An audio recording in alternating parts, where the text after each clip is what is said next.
Olá, amigos. Eu sou Alexandre Morales e esse é o Sem Sistema, o podcast do Sindicato dos Bancários de Bauru e Região. E para realizar esse programa, esse bate-papo, para falar dos dois Brasis, eu tenho aqui a presença dele, Paulo Tonon, diretor da entidade, Sérgio Ribeiro, nosso advogado, e um convidado ilustre, Carlos Dincal, aqui, inclusive historiador e colunista do 247. É isso mesmo? Isso aí. Exatamente. Seja muito bem-vindo, é um prazer ter você aqui. Obrigado. Tonão, vamos falar um pouquinho aqui da satisfação de estar recebendo o Carlos aí, essa oportunidade de a gente conhecer mais um pouquinho dele e ouvir aí o que ele tem para dizer para a categoria bancária, né? Algo tão importante. Nós estamos num momento decisivo do país, algo que pode realmente mudar o rumo da nação.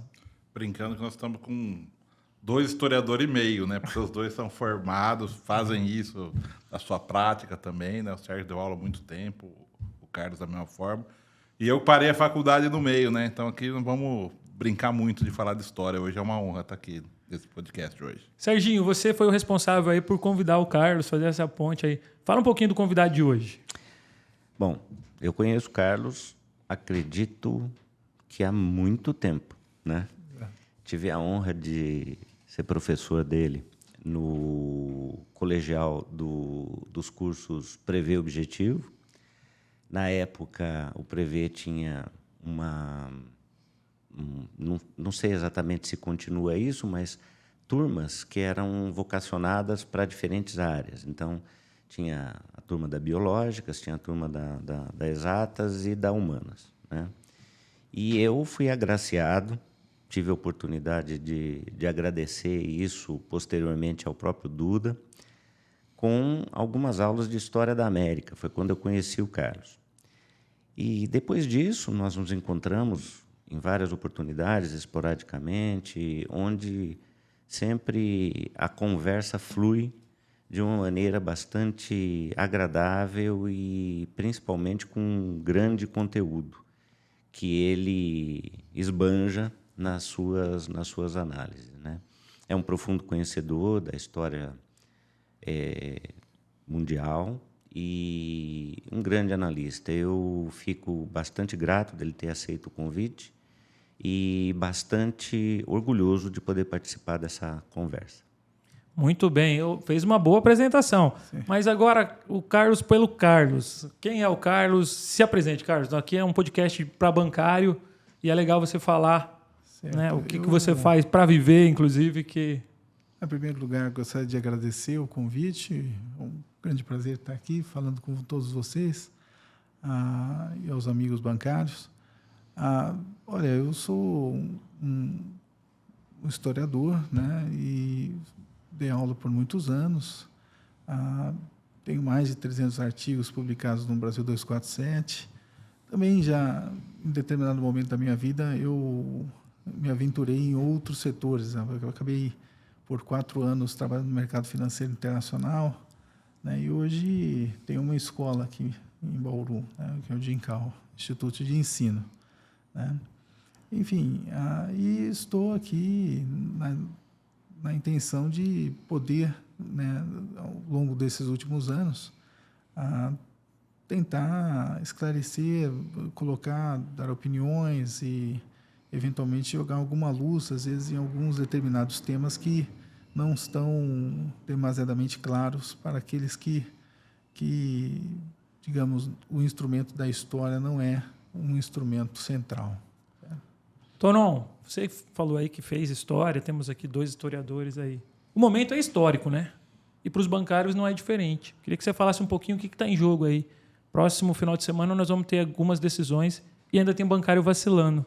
Queria que você falasse o porquê que não é para vacilar. A decisão é fácil. Não é como o Estadão falou em 2018. Não é uma decisão difícil. Queria que você comentasse isso. Inclusive, a gente estava comentando aqui que a gente deve fazer um ato aí até o final da semana aí de chá de revelação da classe social dos bancários, né? Porque tem gente que, porque tem um salário acima da média do mercado brasileiro, acha que não é trabalhador, né? Que não é chão de fábrica e é um ledo engano, né? Seja porque é uma peça descartável para banco privado é aquilo que a gente conhece bem, né? Depois de uma certa idade, você pode ser o melhor funcionário do mundo que você vai ser descartado, ou se você tiver alguma doença no meio do caminho. E banco público, também, uma hora que perde sua serventia, você vai perder sua função, né? Você vai voltar lá para o começo da carreira. O Sérgio tem Aqui a gente tem mais de 40 liminares aí com esse tema aqui, né? Fora as ações transitadas e julgadas. Então tá fácil de entender, né, Alexandre? Tanto que acho que não vai ter o mesmo editorial de 2018, nem no Estadão, cara. Ô Sérgio, a gente teve um fato que chamou a atenção de todo mundo, que foi esse final de semana, aquela coisa bizarra que praticou ali o Roberto Jefferson.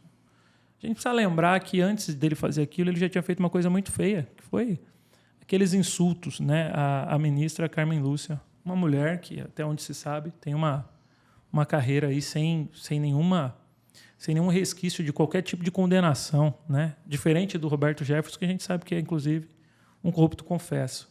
Queria que você explicasse um pouquinho aquela maneira como o Roberto Jefferson se referiu a Carmen Lúcia. Você costuma ver nos tribunais? É assim que se resolve os problemas jurídicos? Ou realmente nós estamos numa selva ali? Não, é completamente fora de qualquer tipo de convivência entre seres humanos, né? Quer dizer, eu nem vou chegar ao grau de dizer que isso é uma ofensa à instituição, porque isso, no marco das relações humanas, isso não é admissível, aquilo que ele disse. E algumas outras coisas interessantes. A gente tem visto alguns comentários sobre uma certa inexistência, ou melhor, que se precisa analisar a questão da vontade consciente dele em desferir tiros àqueles policiais que cumpriam uma ordem judicial. Veja, existe uma coisa, um instituto em direito, que se chama dolo eventual, onde eu pratico uma determinada ação e não me preocupo com o resultado dela. Ou seja, qualquer resultado que vier daquilo lá, inclusive a morte, no caso do homicídio, ou do homicídio tentado, ele é admissível. Me parece que a conduta dele se enquadra nisso. E um segundo ponto é que, veja, eu não conheço ninguém que tenha granadas em casa, né? Então, eu não sei se eu estou completamente... Quem dirá em prisão domiciliar, né, Sérgio? Pois é. Assim, aquela... A pergunta é quem que fiscaliza isso, né? Pois é, como é que tem acesso a um negócio desse? E aí, isso, de repente, pode ser naturalizado. Como? Insinuações de pedofilia foram naturalizadas. Não, tá, tudo bem. Veja, nós temos que começar a voltar a nos chocar, né, com as coisas. Porque uma característica desses últimos tempos é que não tem mais como você fazer uma piada chocante, porque a realidade é muito mais do que isso. Parece que a gente está vivendo um delírio coletivo. Então, tanto aquelas afirmações dele, né, isso é completamente inapropriado, completamente... Não dá nem para discutir, né? O que eu tenho que te responder, Alexandre, com toda a sinceridade, é muito simples. Não, aquilo não é uma conduta que se tem no universo jurídico. No universo jurídico, a gente procura respeitar diferenças, respeitar opiniões contrárias, fazer o bom debate, você defendendo a tese que você advoga. Mas uma coisa é isso, a outra coisa é partir para aquele campo absolutamente ofensivo, desmoralizante, e que, inclusive, sinaliza para outras condutas mais violentas em relação à mulher, também completamente desrespeitoso e tudo. Nós vamos falar um pouquinho disso, Sérgio, porque a gente teve, infelizmente, aí a cumplicidade de Jair Bolsonaro. Ontem saiu, acho que um relatório do Pedro Guimarães e das violências que ele praticava dentro da Caixa Econômica. E o Jair Bolsonaro falou que não viu violência nenhuma, né? É lógico, né? Ele está acostumado a promover o mesmo tipo de comportamento. Não é surpresa, né? Eu só gostaria de completar esse assunto dizendo o seguinte. Fosse algum mandado que estivesse em cumprimento em alguma área, em outras áreas do Rio de Janeiro, certamente o ministro da Justiça não iria se deslocar para lá, o que, por si só, já indica um grau de proximidade do Roberto Jefferson da atual administração brasileira muito grande, porque, pelo menos que eu tenha conhecimento, o ministro da Justiça não vai acompanhar flagrante de ninguém. Por que ele estava lá? Né? Então, assim, tem realmente as coisas elas estão claras. O problema é só enxergar. Perfeito. Sérgio Carlos, nós temos aqui duas situações que a gente pode começar aqui puxando o nosso assunto, o nosso bate-papo dela. Nós tivemos aí a prisão do Lula, né? E a gente lembra como o Lula se entregou à justiça, mesmo tendo aí um processo que mais para frente as pessoas puderam ver que estavam contaminados, né? Que as provas ali realmente estavam contaminadas, a participação do juiz que julgou também estava contaminado. E nós tivemos um respeito de um estadista para com a justiça e ele recorreu, né, Sérgio? Nos locais onde se deve recorrer. Não deu tiro em ninguém, foi lá e ficou preso. Se não me engano, uns 580 dias, você sabe me falar mais ou menos? É por aí mesmo. Por aí. E, segundo a história, até o carcereiro ficou depois amigo dele, tamanha conduta e procedimento lá de se respeitar as normas do mundo jurídico. Nós temos aí essa conduta de Roberto Jefferson, que mostra para a gente duas maneiras de reagir. E dois Brasis, um diferente do outro. Né? Sim. Quando se coloca um estadista de um lado e tenta dar uma falsa equivalência a uma outra figura, que eu não gosto nem de citar o nome, a gente precisa mostrar que não é só na postura que eles são diferentes, porque isso também é importante. Né? Mas existe uma parte econômica e existe uma parte de como se fazer política. Eu queria que você começasse falando aqui com os nossos amigos qual que é a diferença de um governo Bolsonaro para um governo Lula, porque é fácil de comparar, porque foram duas coisas que aconteceram. E eu queria você aí, como historiador, começasse a explicar para a gente, olha, na área econômica a diferença foi essa, na área política a diferença é essa, e as outras diferenças que você enxerga, com certeza. Então, em primeiro lugar, para até complementar aqui do que o Sérgio colocou, eu vejo que o Bolsonaro, ao longo desses 4 anos, sempre tentou criar algumas bombas de fumaça para ocultar o que está realmente em curso na vida concreta das pessoas. Né? E nessa eleição, né, nessa campanha, as coisas não são diferentes. Esse episódio do Roberto Jefferson foi um tiro que saiu pela culatra. A ideia toda era criar um fato que desviasse novamente a população para o que de fato interessa, que é o pão nosso de cada dia, que é a economia, o que vai ser se um ganhar e se outro ganhar, certo? Aqui nós temos duas escolas de pensamento econômico completamente opostas. A linha de Bolsonaro é uma linha fortemente tributarista e fortemente pautada na execução fiscal.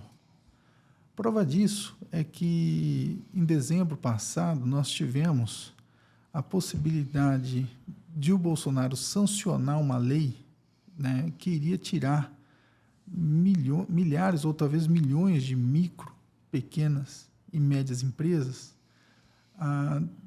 desse problema de endividamento fiscal e tudo mais, e ele vetou em sua integralidade.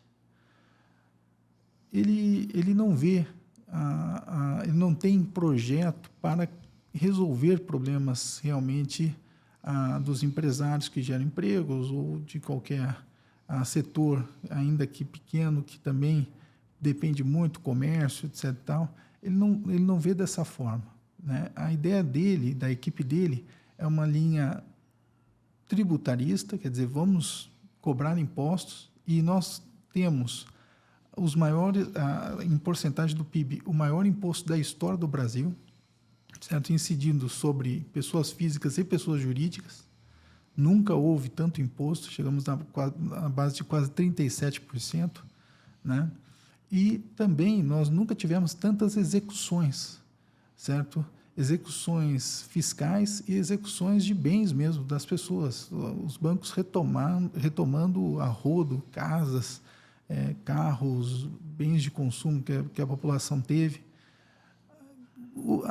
O pensamento que está por detrás disso é um pensamento neoliberal, não restam dúvidas, mas aqueles que defendem dizem que isso daí é uma ação que aumenta a previsibilidade. Veja, o banco tem tanto para receber, então ele vai e executa tudo aquilo que ele tem para receber e ponto final, certo? Porém, a crítica a isso, né, uma crítica construída internacionalmente, vê isso como uma política fortemente recessiva e que vem, antes disso, ela não só é recessiva, como também ela ocasiona uma estagnação da economia. Nós vamos ter crescimentos muito baixos, ou se não, até vamos ter um encolhimento da economia brasileira em relação a outros países que procuram outras políticas. Então, essa é a linha do Bolsonaro.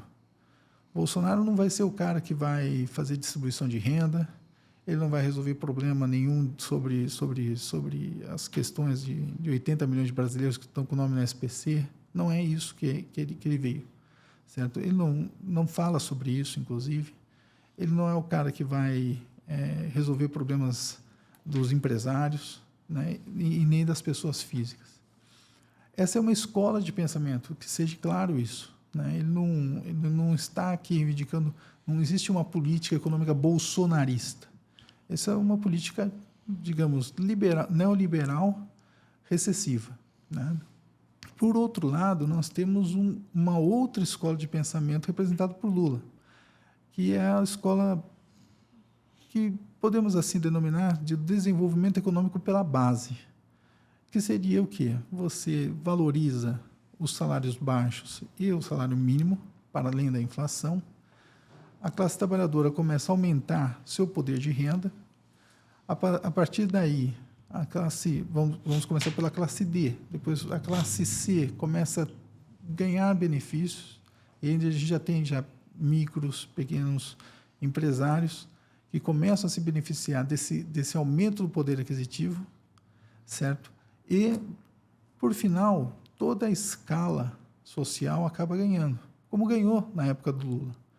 Só que qual que seria a crítica a isso, né? Seria que essa política poderia gerar um ciclo inflacionário e também poderia levar a um endividamento grande da população devido ao aumento do poder de crédito.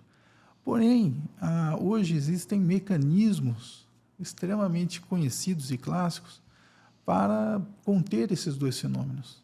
Existe uma política monetária, onde você pode se valer a qualquer momento para evitar a hiperinflação ou a inflação de qualquer gênero. Você tem a possibilidade da renegociação, certo? Você tem a possibilidade de inclusive, anistiar determinadas dívidas, certo? Em benefício do crescimento econômico. Enfim, essa é a forma mais moderna, né? Alguns chamam de neokeynesianismo, né? Essa é a forma mais moderna que os países do primeiro mundo, os países mais avançados, têm colocado em pauta e têm crescido, né? E isso causa desenvolvimento. Então, aqui nós temos duas escolas de pensamento. O Lula é o candidato que vai, em primeiro lugar, como chefe do executivo, já lançar um plano para tentar tirar 80 milhões de brasileiros do nome do SPC.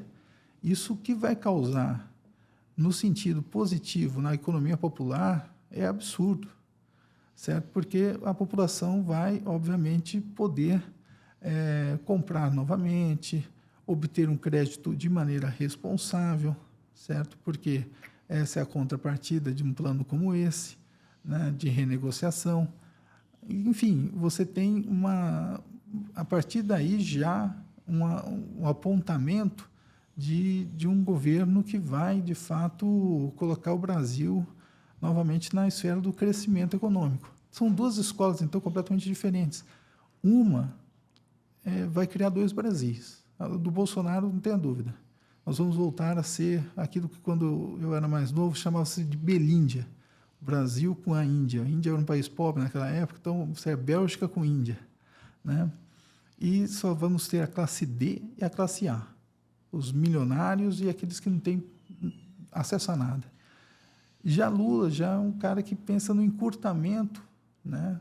Até o índice Gini, que é um índice econômico que mensura a desigualdade social, diminuiu ao longo do governo dele e no governo da Dilma também.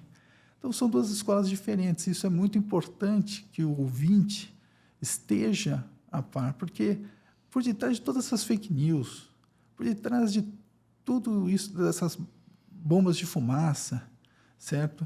Vai ter golpe ou não vai, tudo mais, tal. Reside o mundo que vai decidir na segunda-feira, certo? E que não está sendo debatido de maneira adequada, a contento, o que vai ser da sua vida concreta.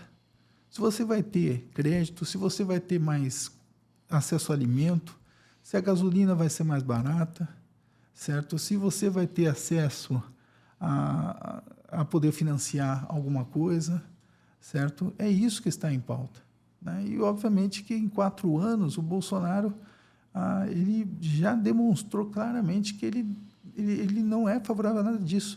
Inclusive, o auxílio emergencial, na época da Covid, não foi editado por ele, foi editado pelo Congresso.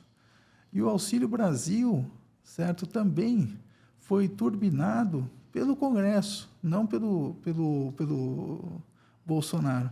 A única coisa que o Bolsonaro fez, sob o ponto de vista das articulações, foi, quando surgiu o orçamento secreto, ele vetou num primeiro momento, mas depois ele editou o seu próprio orçamento secreto. Então, ele é, de fato, o criador do plano. Ele fica falando que não, mas ele é. E daí, gente, derivou-se, talvez, o maior escândalo de corrupção e desvio público. Então, não vai ter investimento nesse orçamento secreto em saúde, educação. Vai haver, pelo contrário, cortes e mais cortes. Enquanto que isso nunca passou na cabeça, por exemplo, do outro projeto político do Lula. Pelo contrário, ele quer revogar esse universo. E ele, como chefe de Estado, tem poderes para isso, né? O Lula, ao entrar, ele pode lançar, por exemplo, a ideia de acabar com o caráter secreto do orçamento.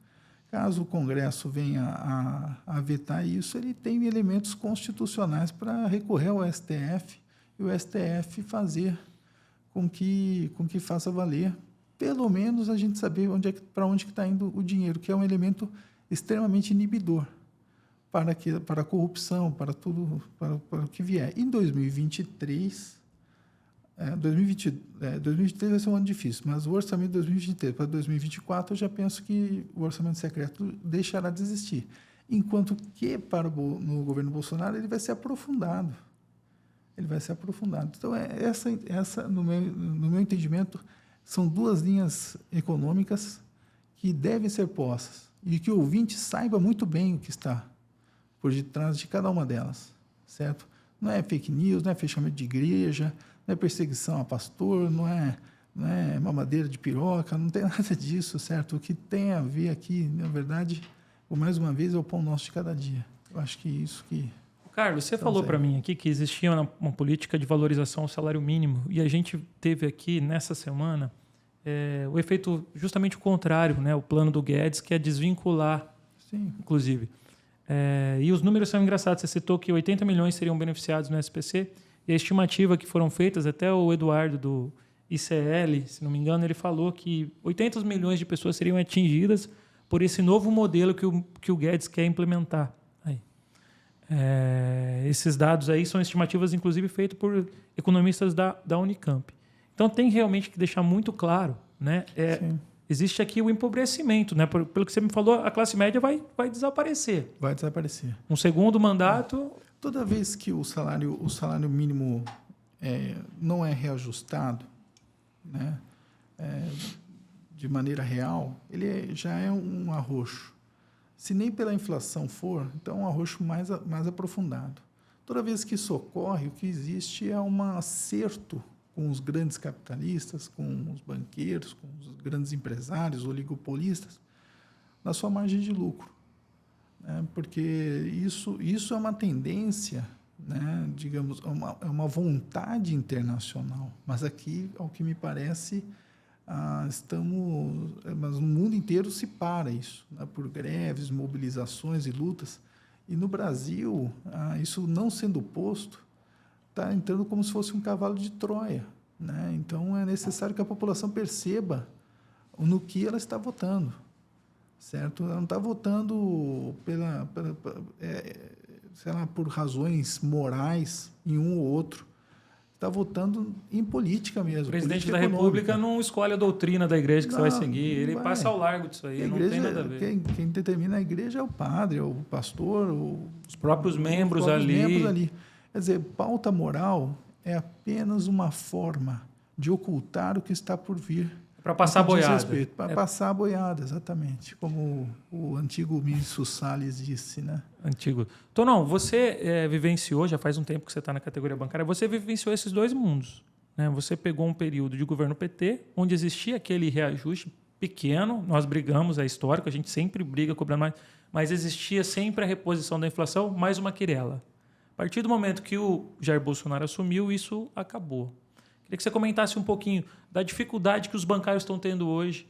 A demanda no sindicato é enorme, inclusive na questão de conseguir pagar as suas contas. Nós temos até algumas ações, e depois eu vou passar para o Serginho, que a gente entra com esse objetivo de fazer com que o bancário consiga aí, ter o mínimo, né, um padrão de vida assim, para conseguir pagar as suas contas, porque está muito difícil. Está muito pior para nós, trabalhadores, Tonão, no governo Jair Bolsonaro?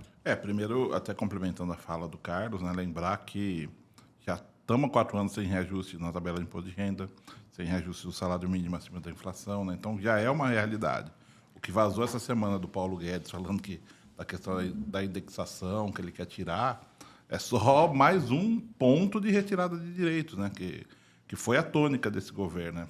As pessoas esquecem, nós tivemos uma reforma da Previdência que colocou uma idade mínima de 65 anos nesse governo, né? Para homens, 60 para mulheres. Então, isso passa. Eu não vejo o Lula, por exemplo, fazer essa discussão. E é uma discussão que vai trazer um prejuízo sério para a população a médio prazo, né? Em relação a banco, vale a mesma regra, né? Porque a partir do momento que você... Esse ano mesmo, nós tivemos uma perda de 0,6 em relação à inflação, né? Então, a gente teve 40% de categorias que conseguiram índice acima da inflação. A gente não está entre elas, sendo que a gente trabalha para o setor com maior lucratividade do país, né? Então é muito fogo, né? Para não falar foda, que eu já falei. E aí acaba estourando o jurídico, né? Porque aí o pessoal se endivida e a gente mudou. É uma coisa que a gente não fazia esse tipo de ação. E como está tudo errado, o Sérgio agora está trabalhando toda essa discussão de 30% de margem de salário para poder usar, porque o que acontece? Hoje o bancário pega o empréstimo do banco, pega o empréstimo do plano de previdência privado, pega o empréstimo em mais de um banco, e quando vê, a vaca já foi para o brejo justamente porque ele não tem a realidade de que ele é um trabalhador que, em início de carreira, ganha pouco mais de 2 salários mínimos. Serginho, a gente tem uma diferença brutal, né? E isso aí é fruto, inclusive, da reforma trabalhista. Reforma trabalhista que foi aí passado pelo governo Bolsonaro, né? Junto aí com o Michel Temer. E é legal a gente resgatar algumas coincidências. O Michel Temer, uma das primeiras providências que ele fez foi nomear Roberto Jefferson, na verdade a filha do Roberto Jefferson, como ministra do Trabalho, né? É uma pasta tão importante, ele deixou a cargo de Roberto Jefferson. A Carmen Lúcia foi uma das responsáveis por suspender a nomeação. Talvez por isso toda a revolta de Roberto Jefferson com a ministra. Mas eu queria que você falasse o que isso afetou diretamente a categoria bancária, porque realmente nós víamos que bancário às vezes tinham ações que ganhavam milhões e hoje não chega nem próximo disso. Comenta um pouquinho para a gente, Sérgio. Na prática, Bom, primeiramente, né, eu acho que é bom esclarecer alguns pontos bem rapidamente sobre a questão da reforma, a forma como ela se deu. Foi um processo legislativo absolutamente sui generis. Nós nunca tivemos uma reforma tão substancial em nenhuma digamos assim, em nenhum campo do direito que tenha sido feito de forma tão rápida, né?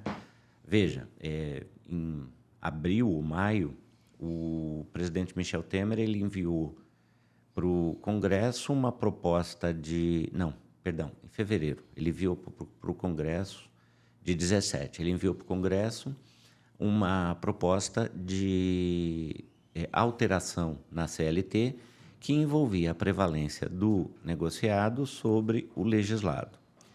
E isso, imediatamente, foi designado um relator que hoje ocupa posições no governo Bolsonaro, o deputado Rogério Marinho, que apresentou um substitutivo com mais de 100 alterações na CLT, tanto de matéria de direito material como de direito processual. Do ponto de vista do direito processual, algumas questões chamam a atenção, e aí já entrando na resposta do que o Alexandre me perguntou. Primeiramente, o fato de você, em todos os ramos do direito, você tem uma coisa que se chama assistência judiciária gratuita. Assistência judiciária gratuita significa dizer, fazer valer aquele direito fundamental de inafastabilidade da jurisdição. Significa, portanto, eu tenho uma pretensão, eu deduzo essa pretensão em juízo, de forma a evitar a autocomposição disso. Quer dizer, eu ir lá e me entender com a parte contrária, inclusive usando de métodos violentos. Pois bem, eu vou até o judiciário diz quem tem razão e tudo, e nós convencionamos que isso é a melhor solução no marco do direito. Pois bem, existe assistência judiciária no direito penal, existe assistência judiciária no direito civil, família, aí com todas as suas ramificações, e no direito do trabalho acabou. Anteriormente, quem prestava eram os sindicatos. Os sindicatos recebiam, para isso, os tais honorários assistenciais, quando havia uma condenação favorável ao empregado. Hoje, o que se estabeleceu é o princípio da sucumbência, ou seja, a mesma coisa que você tem numa relação de direito privado. É uma forma de se conceber o contrato de trabalho, a relação de emprego. No entanto, é uma forma bastante agressiva para que o empregado possa discutir aquela sua pretensão. Hoje, por exemplo, no caso principalmente no caso dos bancos públicos, o acesso à jurisdição ele se limita pelo risco da condenação em honorários. Então, portanto, na maior parte das vezes não há a concessão da gratuidade judiciária. Em outros segmentos dos bancos privados ou do setor privado, de uma maneira geral, esse risco permanece e ele é potencializado pelas propostas de acordo que, de uma certa maneira, são muito bem recebidas pelo judiciário trabalhista. Isso, o empregado vê uma forma de solução, a gente mesmo tem que ficar sempre atento a isso, porque aquilo que você não provar, você pode ter que pagar um honorário de sucumbência para o advogado da parte contrária. Em se tratando de ações contra bancos, os valores realmente são bem expressivos, mas nós percebemos uma queda. Aqui, na 15ª região, ainda você tem uma visão um pouco mais flexibilizada disso em relação à concessão da gratuidade judiciária. Mas isso não não significa dizer que no Brasil esteja assim, né? A reforma trabalhista, eu acho que o principal ponto a que nós enfrentamos, né, aqui na nossa realidade, diz respeito a essa questão do acesso à jurisdição. Então, é um direito fundamental que foi limitado. E isso não é uma característica propriamente que os direitos fundamentais possuem no marco do direito constitucional. Alternativa: nós precisamos repensar a assistência judiciária gratuita no direito do trabalho. Nós temos uma capilaridade muito grande das organizações sindicais e elas podem voltar a prestar esse tipo de serviço. Isso é uma coisa que nós temos que discutir. Até sem querer interrompendo, certo? Até nisso entra a discussão dos dois Brasis diferentes, né, Carlos? Sim. Porque os dois políticos têm planos de reforma sindical, né? Que aí entra na discussão de criar a forma de subsidiar de novos sindicatos e o outro da questão de acabar com a unicidade sindical, né? E aí, de novo, duas questões de visão de mundo diferente, né? E como é importante, né, essas decisões políticas e como ela acaba refletindo no dia a dia. Porque o próprio Estados Unidos está pipocando uma série de greves, né?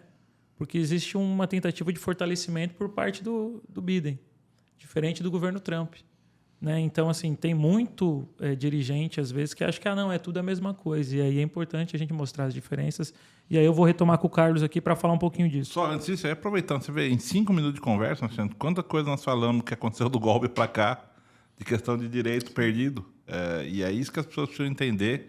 E é muito legal quem está sempre do lado certo da história, né, Alexandre? A gente visou, né? Nós fomos até os locais de trabalho, fizemos uma movimentação, protestamos, tem uma foto, inclusive, na gente, né, Sérgio, ali na Batista de Carvalho, falando contra a reforma, porque a gente sabia.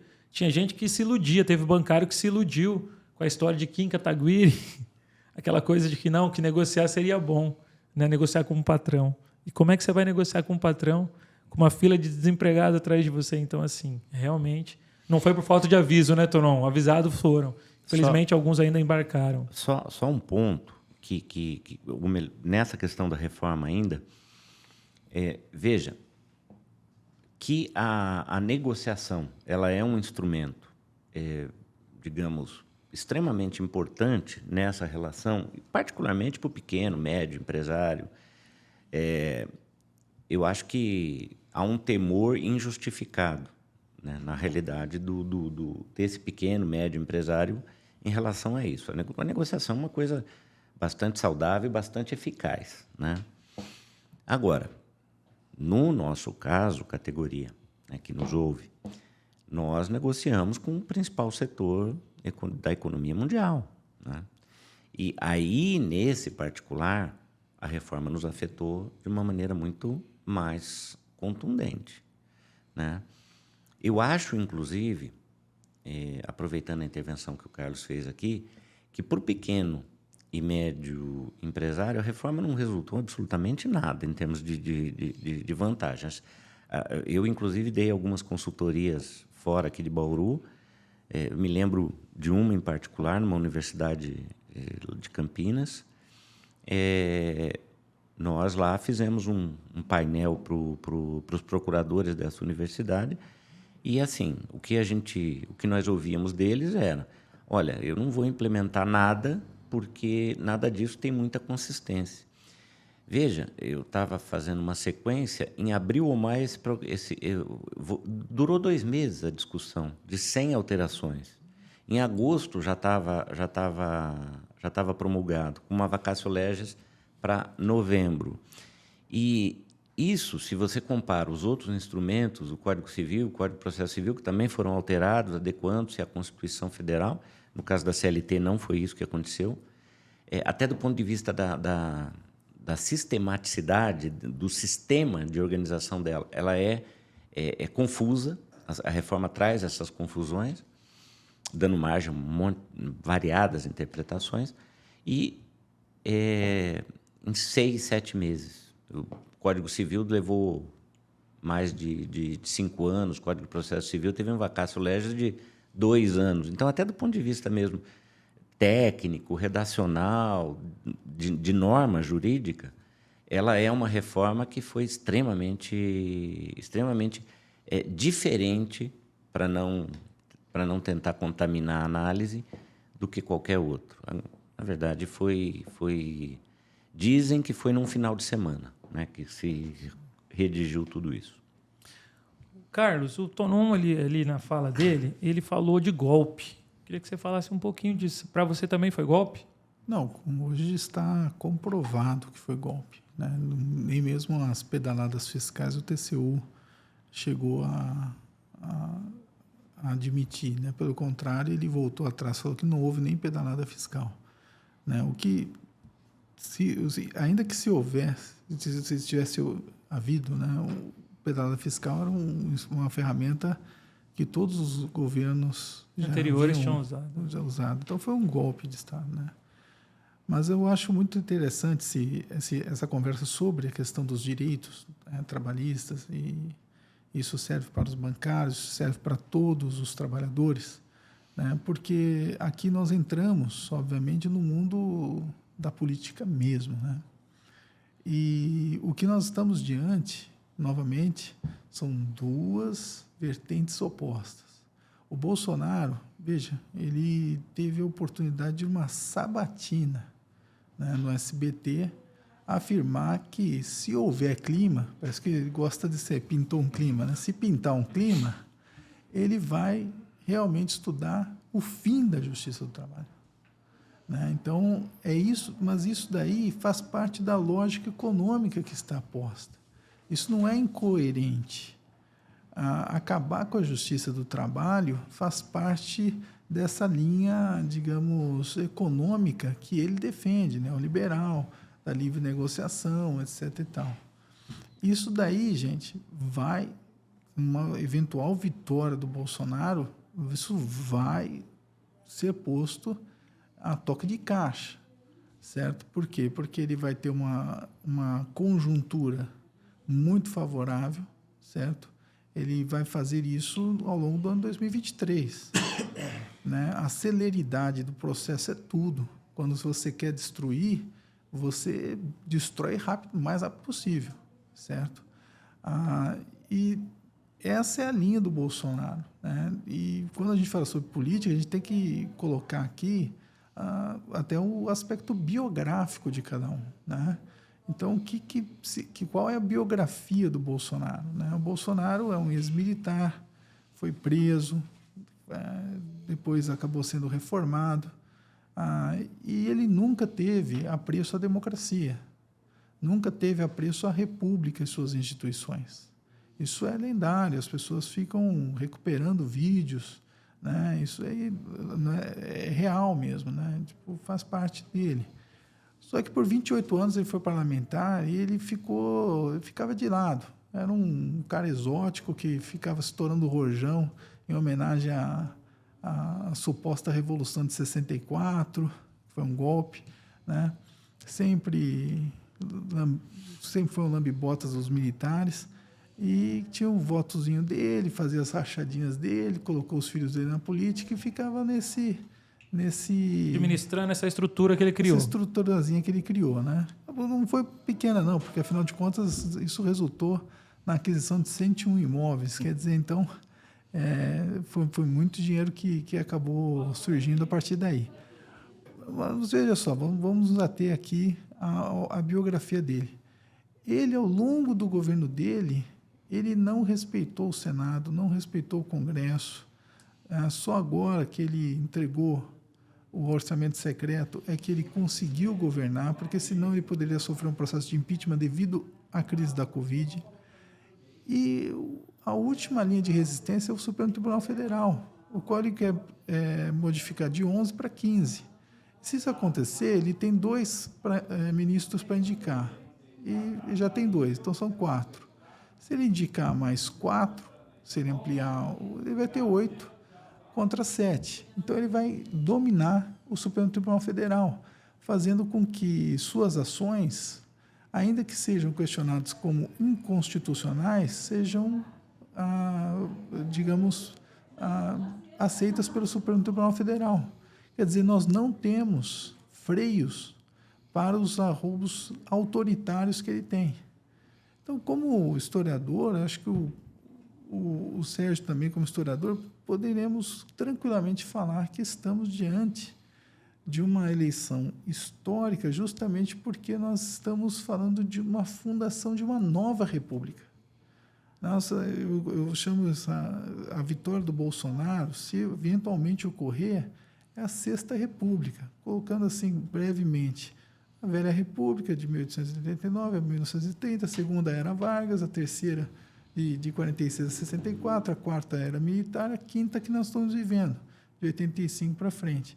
Isso seria a Sexta República, que seria uma ditadura civil, e que é pior do que uma ditadura militar. A ditadura militar é péssima, mas uma ditadura civil é pior ainda, porque quando os militares eles pegam e tomam o poder, arrombam as portas do poder, eles já têm uma porta de saída, que é o próprio quartel, a volta à caserna. As ditaduras civis, elas têm como é a ditadura dos políticos. Eles ficam lá, eles não têm para onde ir. E eles acabam ficando no poder pelo poder, e a única eventual saída que eles poderiam vir a ter seria ser sacados, retirados por uma rebelião popular, digamos assim. Então, esse medo né, de que isso venha a ocorrer, faz com que eles tomem uma série de ações profiláticas.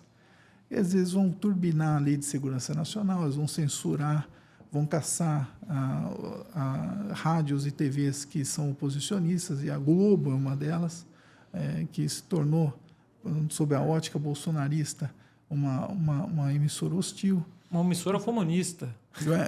Eles nunca leram Marx na vida dele, tudo é comunista agora, né? Mas, enfim, então nós vamos... e nós temos já os milicianos como forças paramilitares, certo? Então, nós vamos aqui ver um aumento da violência num grau nunca antes visto nesse país. É uma ditadura. E essa ditadura não é uma ditadura que tem uma data, começou hoje. Não, ela simplesmente ela entra nos poros da sociedade, e quando a gente se vê, a gente vê que a gente não tem mais direito de falar nada, a gente está sendo perseguido, pessoas começam a morrer, pessoas começam a perder empregos.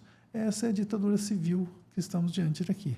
Do outro lado, nós temos o Lula e uma outra biografia completamente oposta, porque o Lula ele já nasceu, o PT, né, já como um partido em defesa da democracia, participou das diretas já, participou de todos os pleitos, né?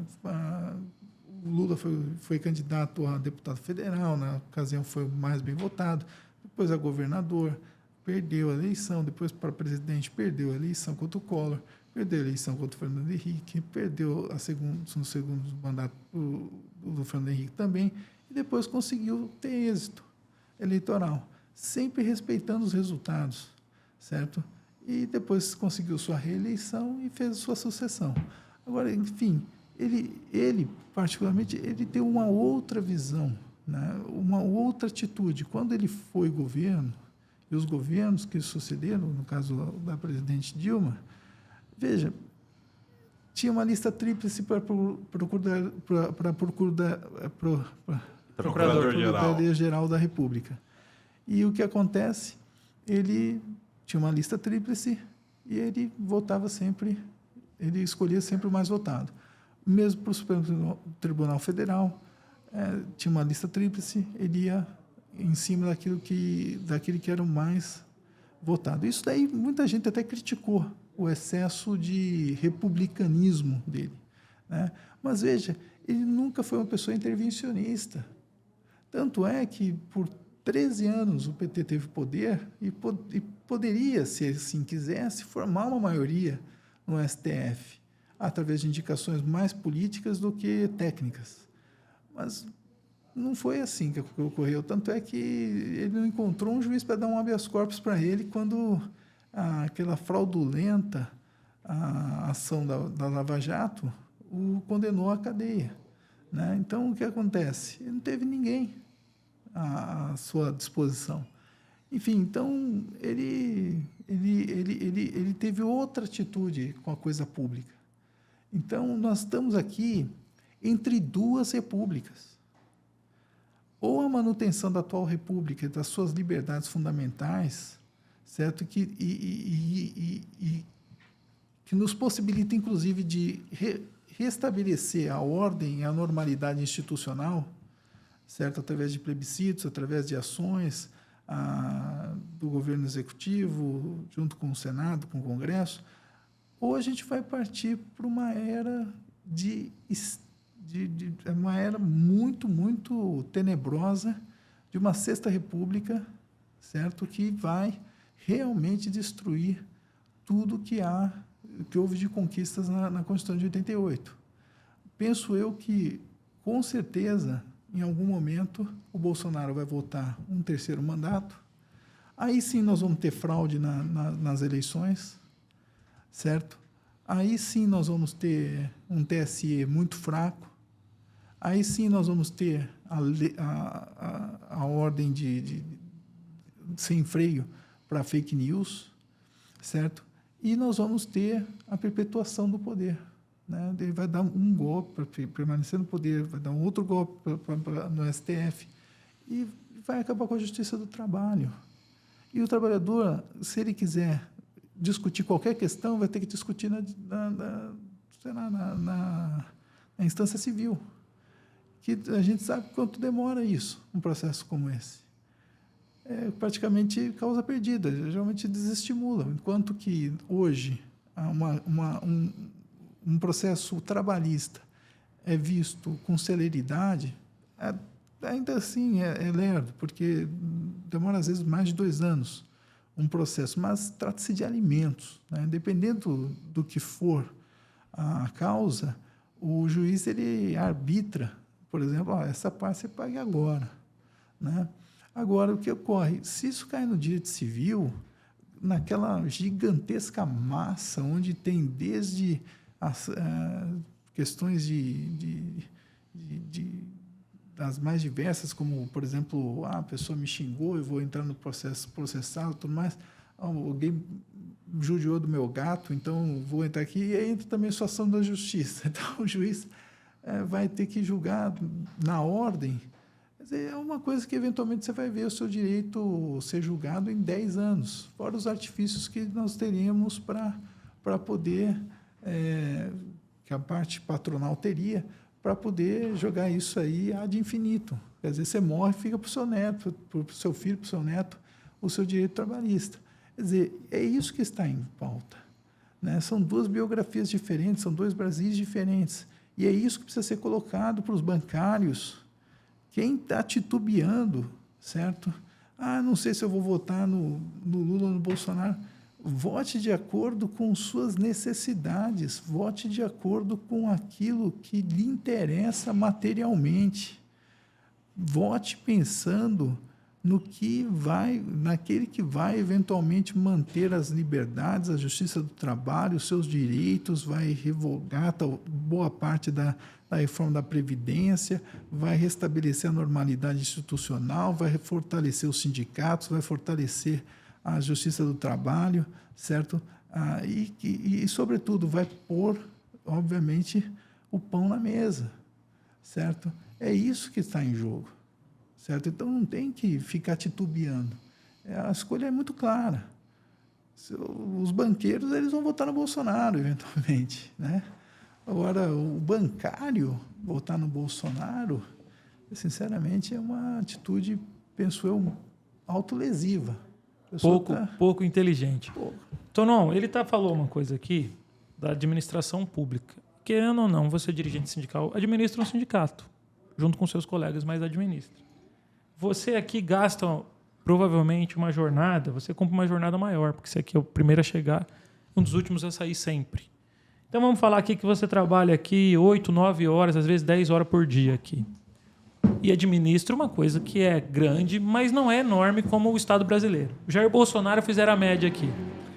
O Jair Bolsonaro trabalha 4 horas por dia. Esses últimos 20 dias de eleição não está dando 2 horas. Tá dando Saiu 2 horas. Agora a pesquisa. Então, não, como é que o rapaz, com a atribuição que ele tem, consegue trabalhar 2 horas por dia para administrar?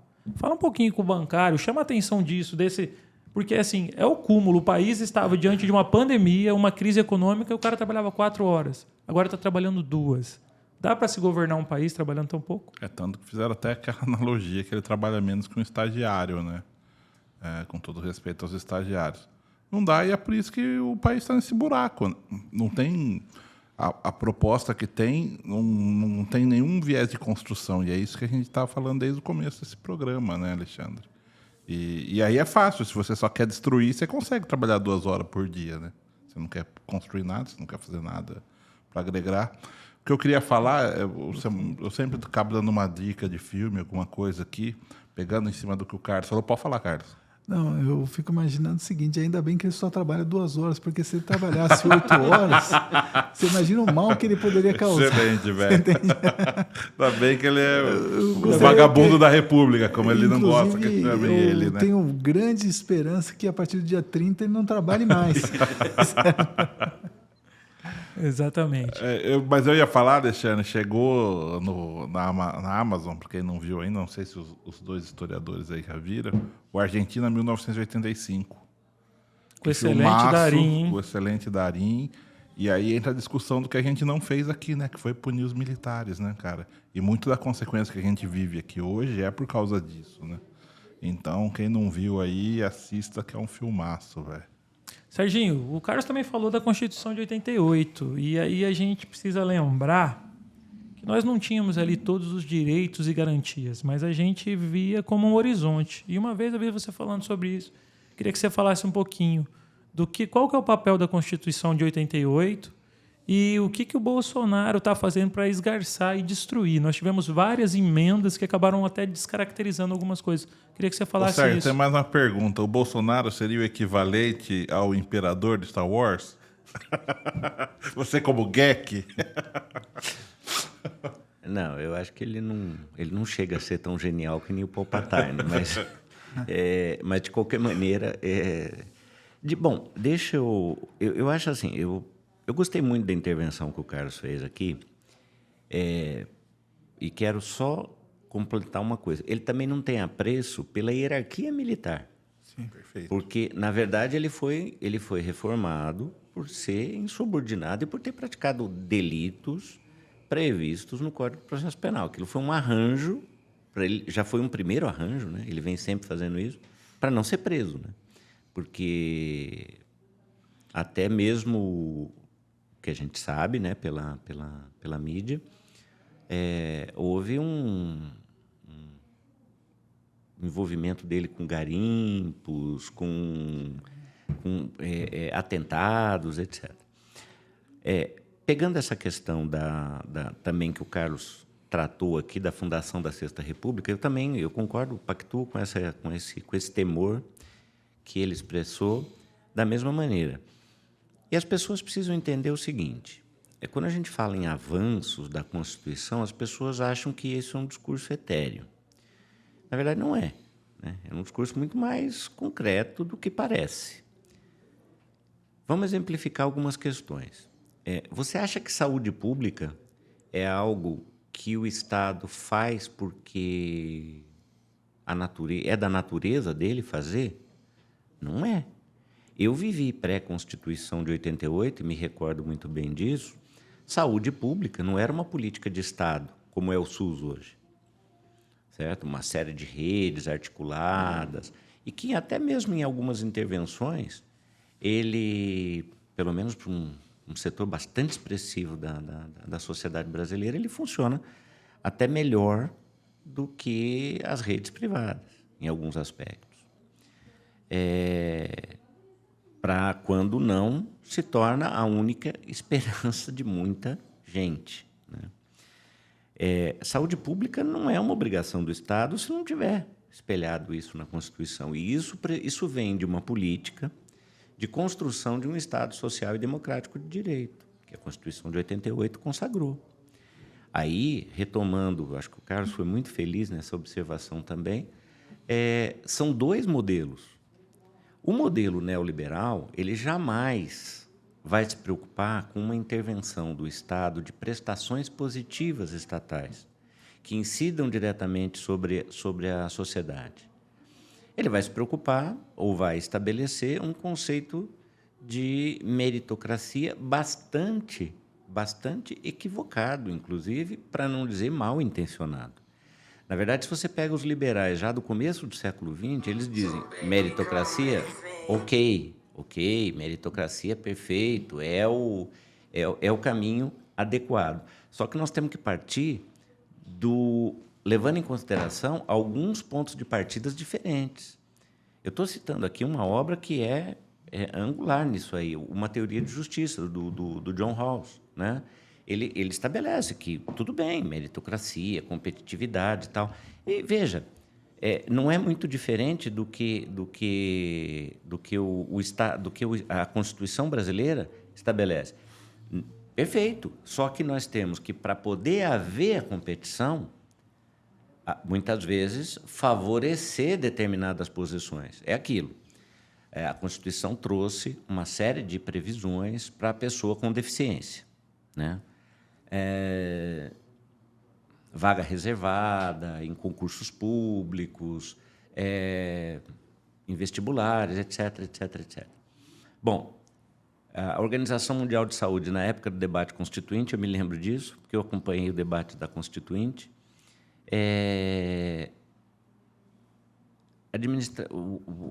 a Organização Mundial de Saúde dizia que 10% da população mundial, então vamos dizer que a população brasileira, era composta de pessoas com deficiência, visíveis, fora aquelas que não eram. Então, onde é que estavam essas pessoas e onde é que estão essas pessoas? Quer dizer, se tem 10% da população, seria um número bastante expressivo, né? E essas pessoas estão aonde? Só podem estar segregadas. Porque se elas não estão se tornando juízes, se tornando integrantes do Ministério Público, né? E a Constituição tratou de corrigir isso, fazendo o quê? O que se chama de discriminação positiva. Eu crio uma... Isso não é natural do Estado. Isso é uma política pública que a Constituição criou. Nós podemos criar mais, dizer mais. A organização da cidade que propiciou que o Fórum Nacional de Reforma Urbana elaborasse o anteprojeto do Estatuto da Cidade, que hoje dá margem a todo o projeto de desenvolvimento de qualquer município do Brasil, dos 5.000 e poucos que existem, né? É óbvio, apenas no estado de São Paulo, todas as cidades têm que elaborar o seu plano diretor urbano, né? No caso, a Constituição Federal ela estabelece um limite ali de 20.000 habitantes. A partir de 20.000 habitantes tem que ter. No estado de São Paulo, a Constituição paulista ela estabelece que todos os municípios. Esse plano diretor urbano vai se basear no quê? No Estatuto da Cidade. Sabiam que o Estatuto da Cidade é um projeto de iniciativa popular?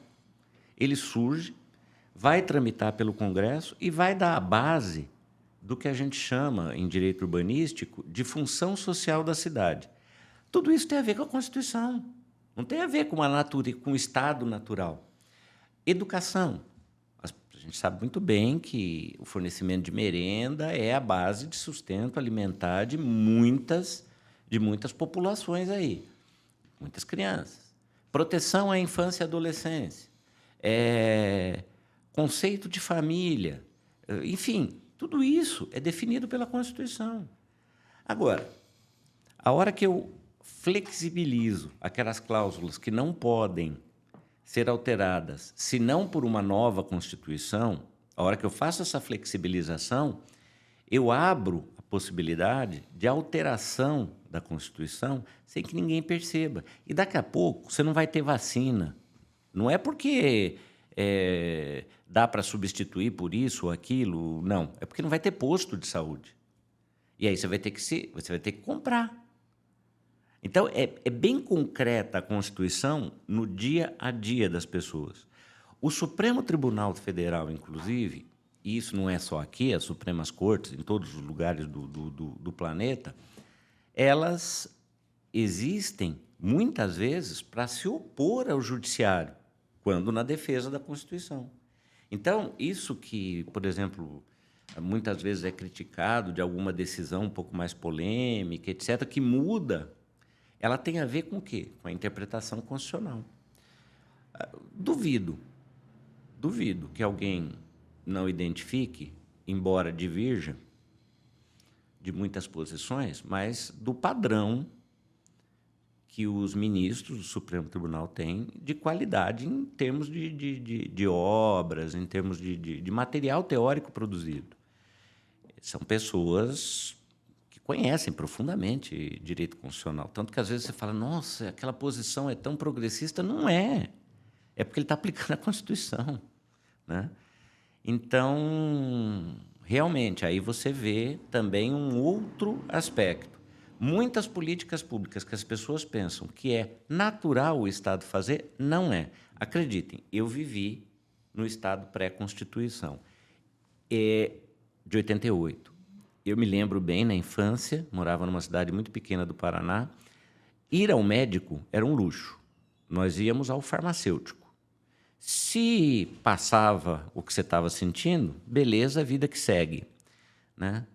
Eu me lembro, por exemplo, das filas que nós tivemos que ir na capital do estado, que eu morava, para poder cumprir o que a ditadura militar tinha previsto para a gente, que tinha que se vacinar contra a meningite, né?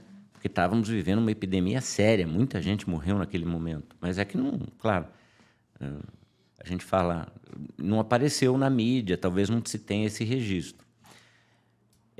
não havia centro de vacinação na cidade que eu estava, não havia centro de vacinação nem na cidade maior, que ficava a 40 quilômetros. Eu tive que ir para a capital do estado. Então, a gente pensa que nada avançou, que não significa nada, que é apenas um jogo de interesses.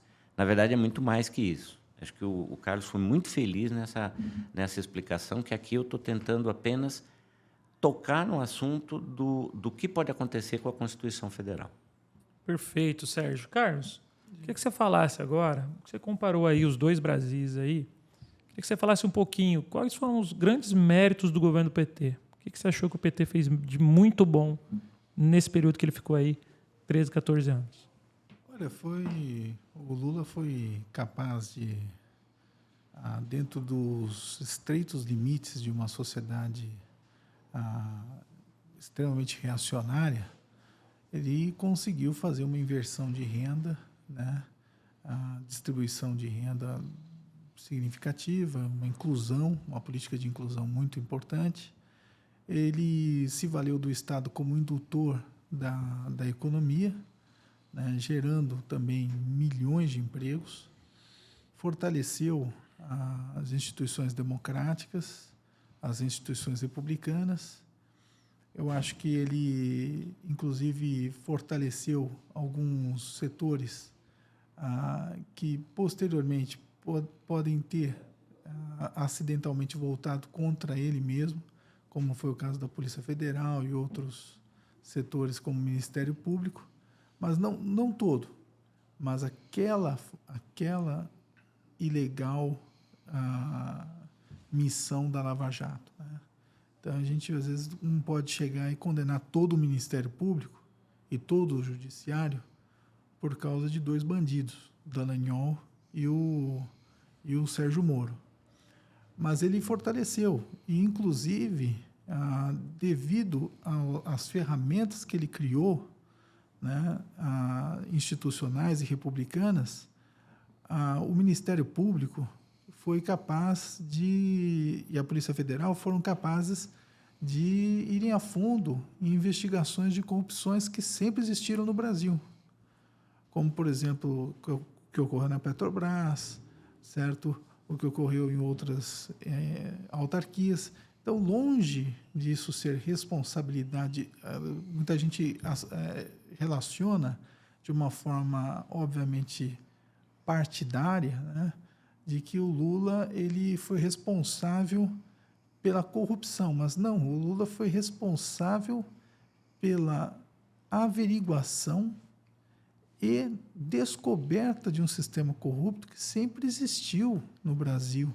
Já existia na época do Fernando Henrique Cardoso, já existia na época dos militares, já existia na época do Sarney, do Collor, só que ele foi o primeiro presidente a fortalecer efetivamente a Polícia Federal. A Polícia Federal, na época do Fernando Henrique Cardoso, andava de bicicleta e tinha só no máximo um 38 na cintura, uma carreira dilapidada, certo? E faltava até, os militares mesmo, faltava até coturno para os militares, certo?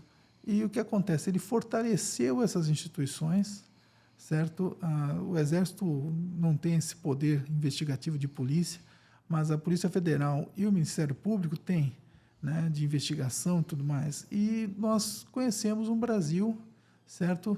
E diretores que foram indicados por diversos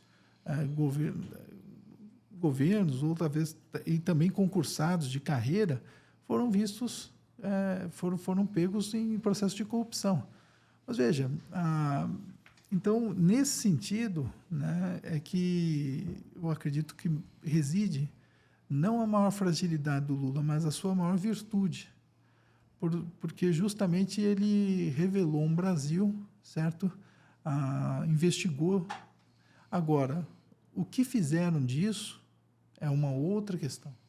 Por quê? Porque corrupção existe, infelizmente, em todos os países do mundo, certo? Pelo menos no mundo capitalista. Aconteceu na Coreia do Sul, no caso da Samsung, da Hyundai. E o que acontece? prenderam-se os executivos, mas a Samsung está aí, a Hyundai está aí, certo? A Enron também nos Estados Unidos prenderam os executivos, mas a empresa depois ela foi soerguida. Assim pelo mundo as coisas andam. Prende-se o executivo que foi corrupto, mas você não prejudica a empresa.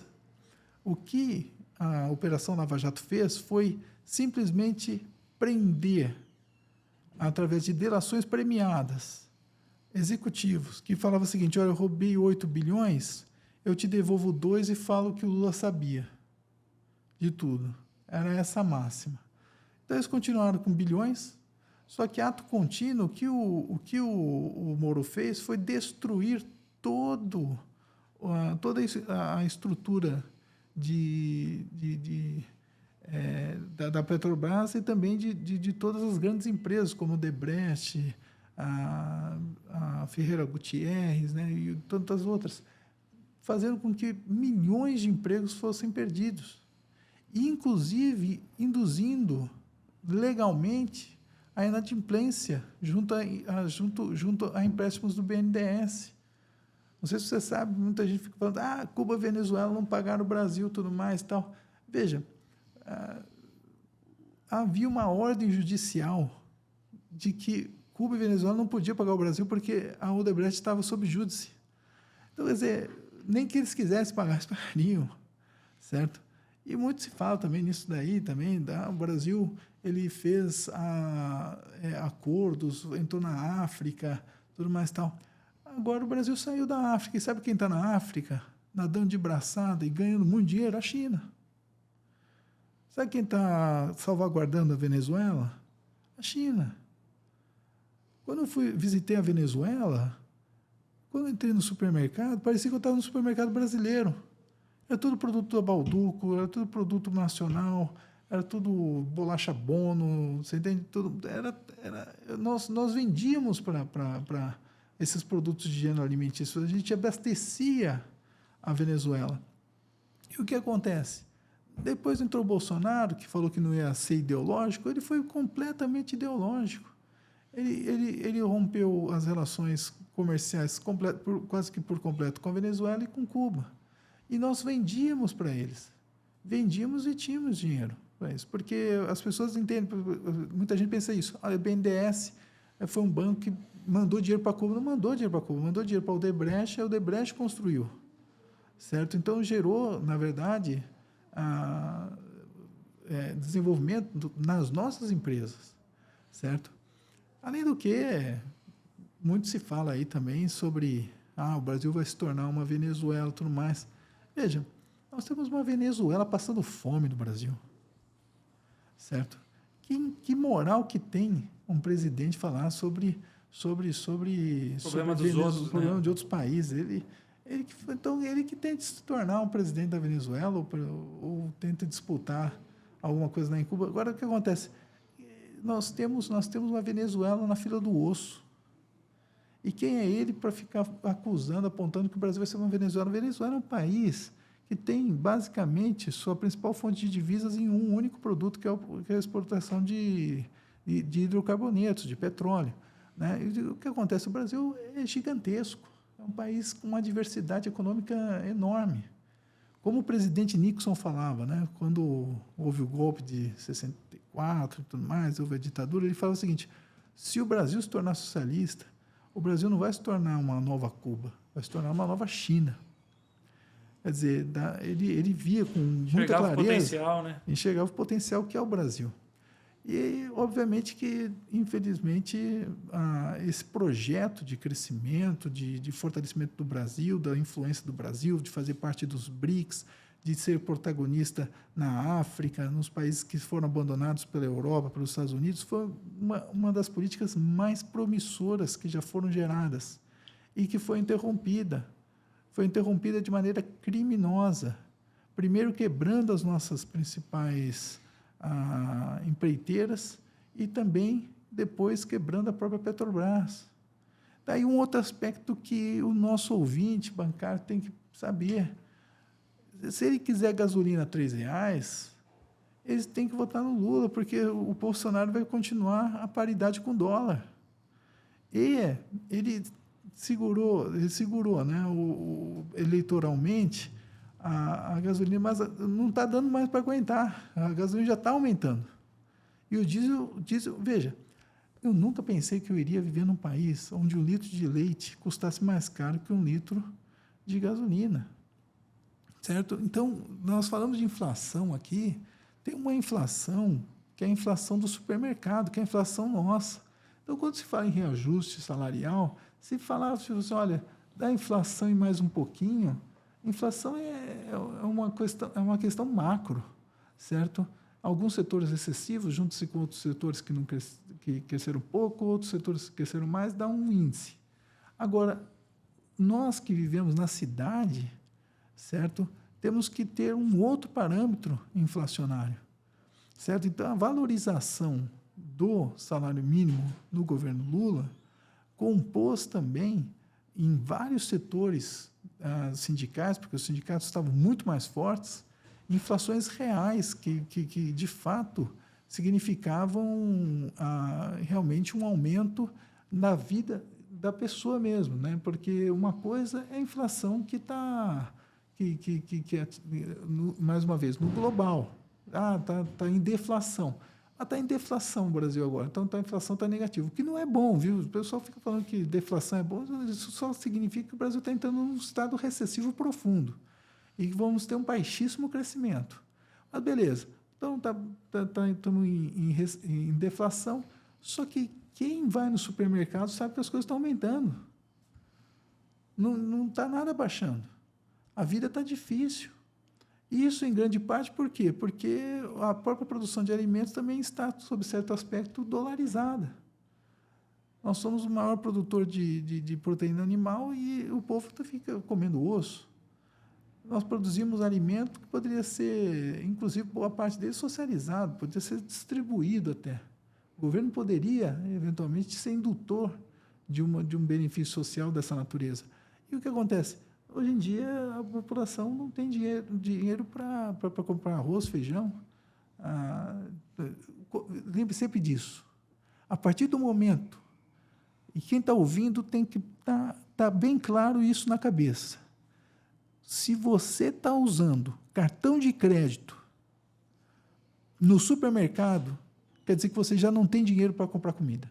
Perfeito. Você está comprando a crédito. Você não tem dinheiro, certo? Você não tem dinheiro real.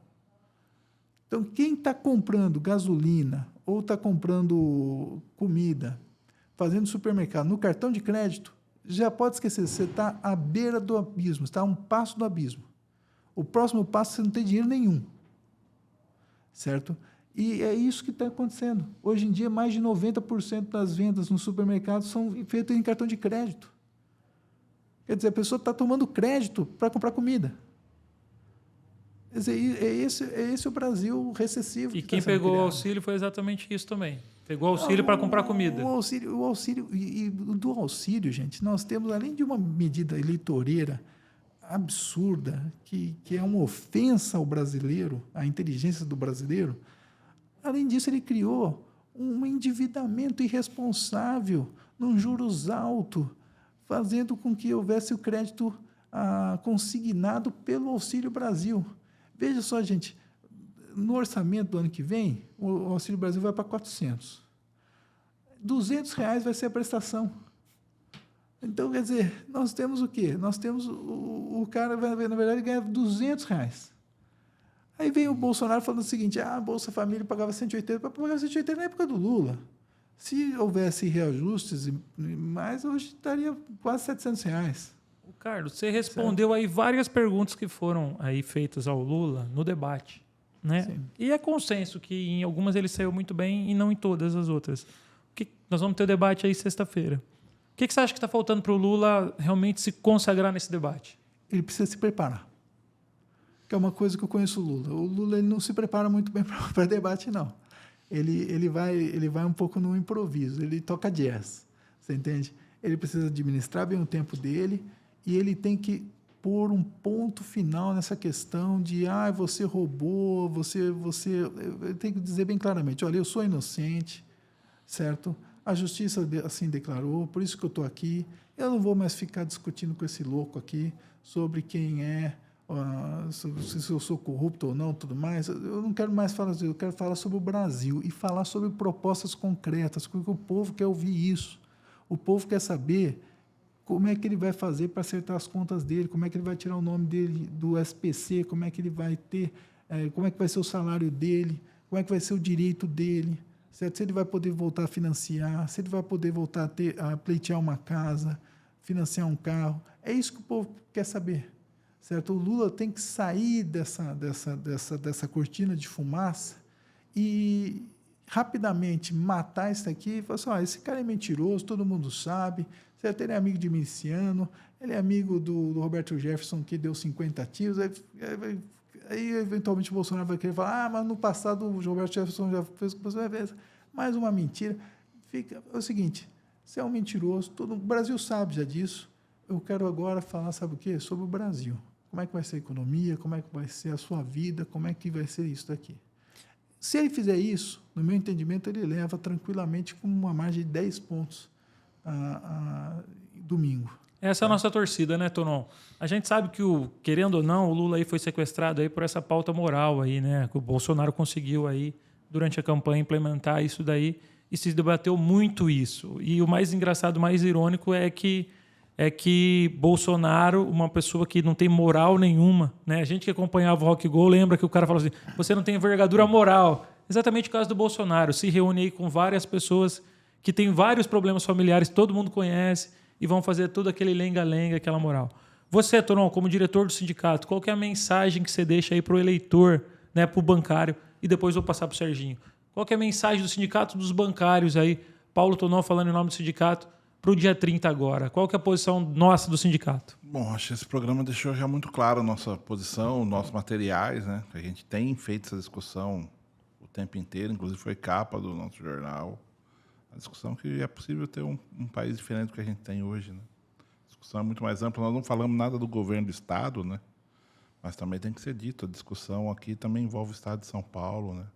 A gente não quer o que está acontecendo em nível nacional no nível estadual aqui para a gente também, né? Então é 13. E sobre essa pauta de corrupção, né? É bom lembrar, todo mundo que estava com o Lula e que é acusado de corrupção hoje está com o Bolsonaro, né? PP, PL, né?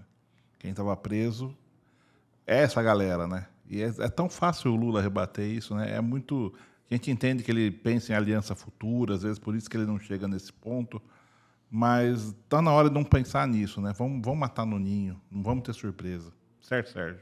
Serginho, eu vi aconteceram episódios na última semana que sim, que foram lamentáveis. A questão das venezuelanas, né, que estavam fazendo uma ação social e o cara teve a pachorra de falar que as meninas estavam se vendendo. Nós tivemos ainda um outro problema na mesma semana, que foi aquela hostilidade numa basílica, né, numa data comemorativa super importante para os católicos.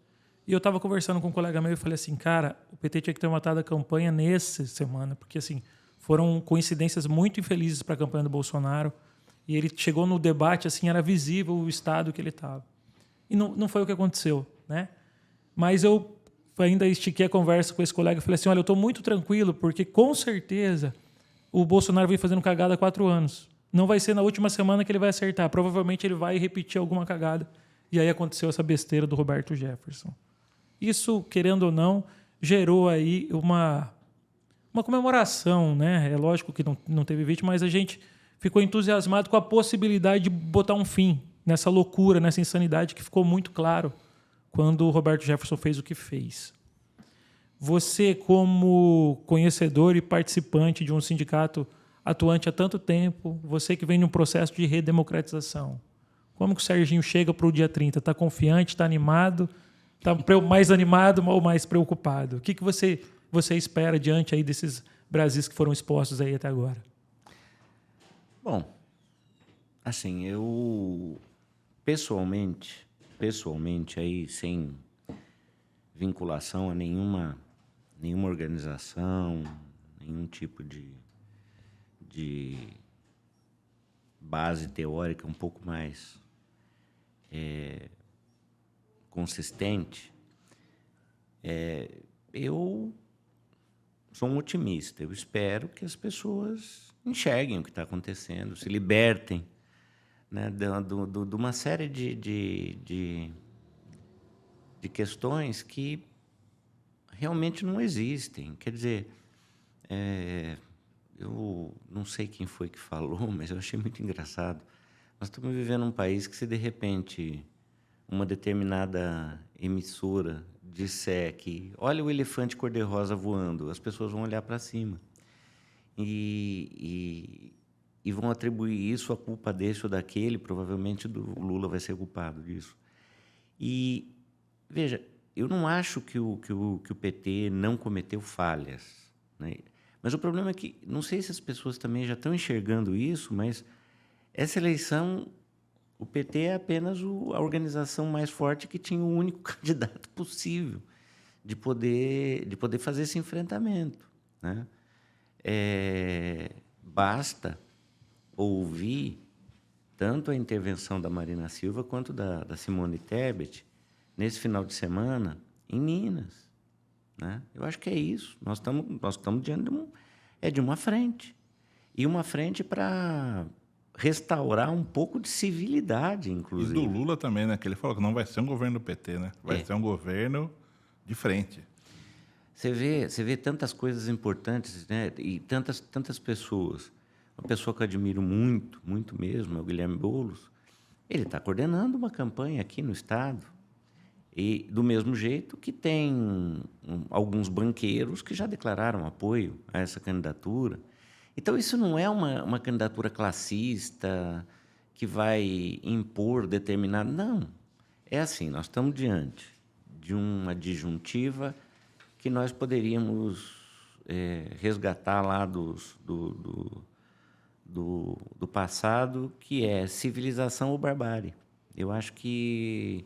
Porque nunca vamos nos esquecer, né? E já se disse isso, eu estou só reproduzindo. A barbárie também é uma alternativa para o desenvolvimento da humanidade. Desenvolvimento que eu digo, prosseguimento, não desenvolvimento no sentido de aprimoração, né? De aprimoramento, perdão. Eu creio que é isso. Eu acho que não... Assim, a minha esperança é que esse tipo de coisa prevaleça, ou seja, que a razão prevaleça. A humanidade já superou diversas situações críticas e espero que supere essa também, pelo menos aqui na nossa realidade, para que nós possamos, inclusive, contribuir para que em outros lugares que isso também começa a se delinear, tenha uma solução humana. Valeu, Sérgio. Carlos, muito obrigado pela participação. Foi um prazer aí conhecer você. Tomara que você volte mais vezes. Sucesso na sua coluna 247, uma ótima coluna, vale a pena conferir. Colocamos no grupo dos bancários a última, né, inclusive, né, Alexandre? Isso aí, fazendo a divulgação do material. É importante que a esquerda divulgue, né, o seu material. A gente, às vezes, vê que os nossos vídeos mesmo tem, às vezes, uma pouca audiência, a coluna, às vezes, tem pouco comentário, enquanto a direita aí tem uma capacidade, né, de viralizar o conteúdo ruim muito rápido, né? Parece que o conteúdo ruim ele corre mais e a gente precisa mudar essa realidade. Espero que você possa voltar, como eu já falei mais vezes aqui, tenha se sentido à vontade. Foi realmente um prazer receber você. E deixe aí uma mensagem para quem está vendo o nosso programa aí. Olha, primeiramente eu agradeço o convite do Sérgio e estou extremamente feliz de ter podido colaborar com esse debate. E eu só tenho a dizer isso, que nós, de fato, aqui meio que em harmonia com aquilo que já foi dito, nós estamos entre civilização e barbárie, de fato, estamos diante de democracia ou uma ditadura, né? E que a população dos bancários e a população em geral esteja consciente disso e vote de maneira consciente. Não existe espaço para voto nulo, não existe espaço para voto em branco, não existe mais voto e muito menos abstenção. As pessoas vão ter que acordar no dia 30 e votar, certo? E votar de acordo com seus interesses, né? E eu tenho absoluta convicção de que os interesses dos bancários e da população em geral, diria eu, mais de 90% da população está na Frente Democrática, que é representada pelo Luiz Inácio Lula da Silva, que é o cabeça da chapa, e é ele que representa essa ampla aliança e que, se Deus quiser, ele vai vencer. É isso aí, pessoal. Esse foi mais um programa, mais um podcast do Sem Sistema. Dia 30 eu estarei votando, vou de vermelho, porque vou falar a verdade. Estou com medo de ir de vermelho, mas estou com mais medo que esse rapaz ganhe a eleição. Então o risco que eu vou correr domingo vai ser pequeno, perto de mais 4 anos aí de governo Bolsonaro. Curta, compartilhe, comente os nossos conteúdos. É de fundamental importância que esse vídeo chegue aí para o maior número de pessoas, já que foi uma entrevista muito boa, muito bacana e muito esclarecedora. Até a próxima, bom voto a todos e tamo lá. É Lula presidente, valeu!